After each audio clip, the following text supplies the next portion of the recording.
Hi guys, my name is Joel Hernandez Lopez, and I'll be presenting on the effects of machismo, the unspoken part of Latino culture.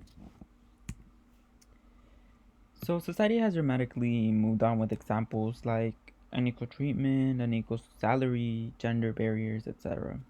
However, in the Latino community, machismo or toxic masculinity, as most people know it as, is still a huge and normal part of the culture and has yet to be confronted by society. With that said, I argue that machismo isn't a moral part of Latino culture and should be left in the past because of the harm it has caused not only men but women as well. Now, culture.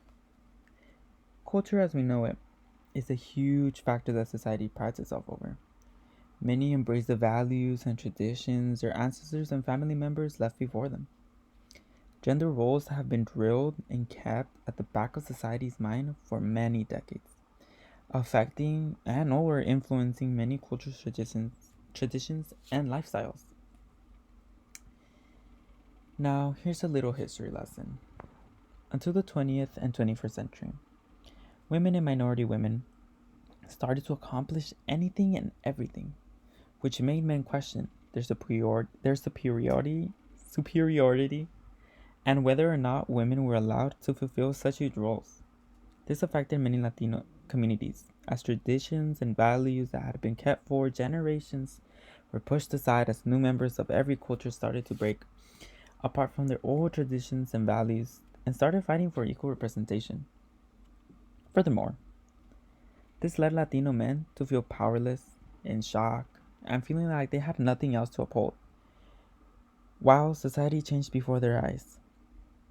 With that said, in my view, we should acknowledge machismo for the destruction it has caused on the mental health of Latino men and seek to understand that besides the many accomplishments Latino women have obtained, machismo still has men believing that there are separations between one another.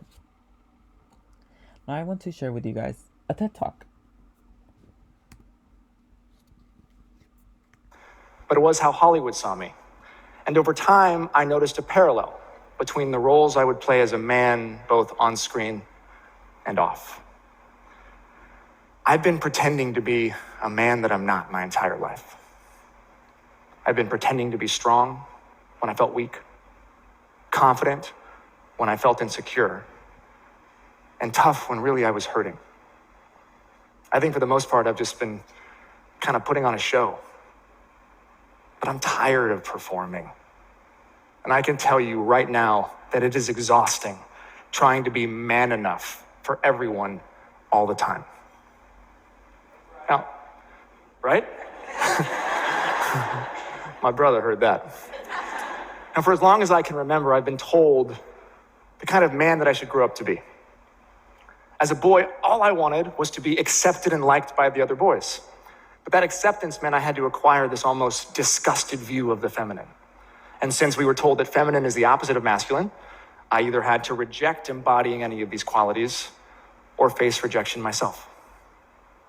This is the script that we've been given, right? Girls are weak and boys are strong. This is what's being subconsciously communicated to hundreds of millions of young boys and girls all over the world, just like it was with me. Well, I came here today to say, as a man, that this is wrong, this is toxic, and it has to end.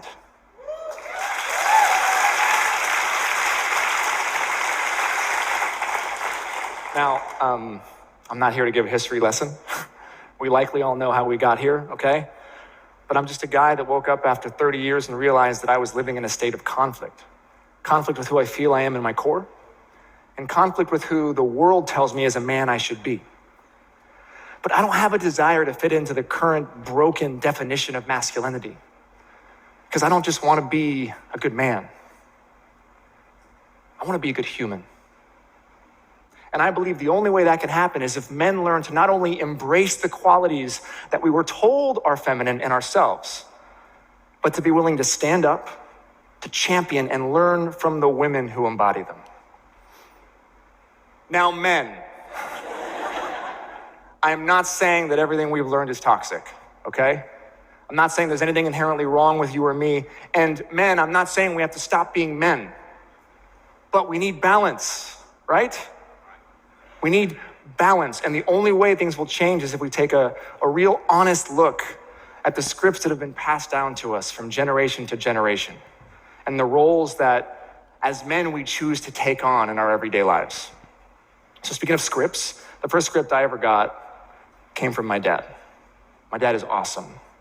He's loving, he's kind, he's sensitive, he's nurturing, he's here.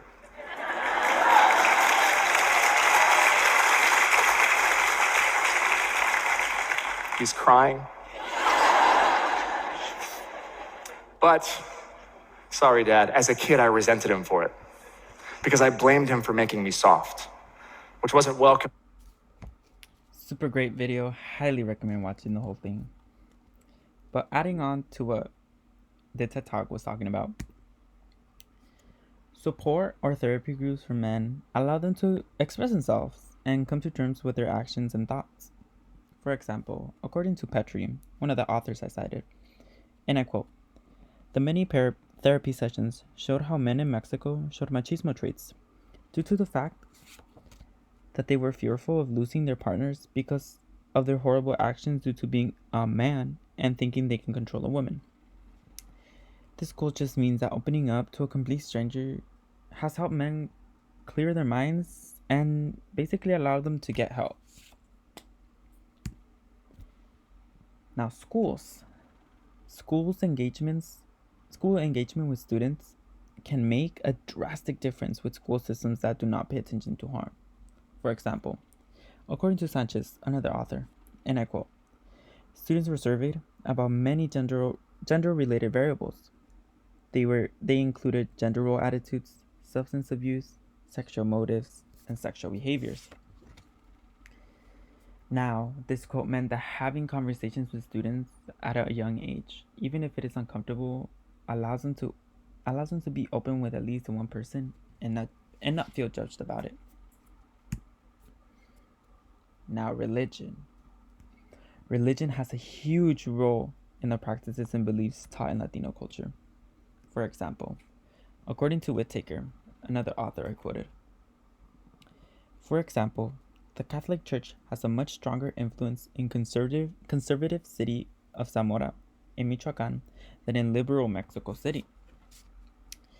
This means that while many parents in Michoacan teach their daughters to be submissive in the line with Mediterranean Catholic ideals of womanhood, their peers in Mexico City are socially expected to fend male aggressions off with equal violence." Now, this quote just means that religion is one of the leading factors people seek to justify their inhumane actions. But there are some who would disagree with my view. According to Villegas, another author I quoted, they might say, "Being a man does not mean you have to share your feelings because that is feminine and should be left for the women, or they feel like masculinity has gone through the wrong path and people have portrayed the word and thought of masculinity as something hurtful and harassment." This quote just means that it has caused society to portray a sort of stigma on men. But however,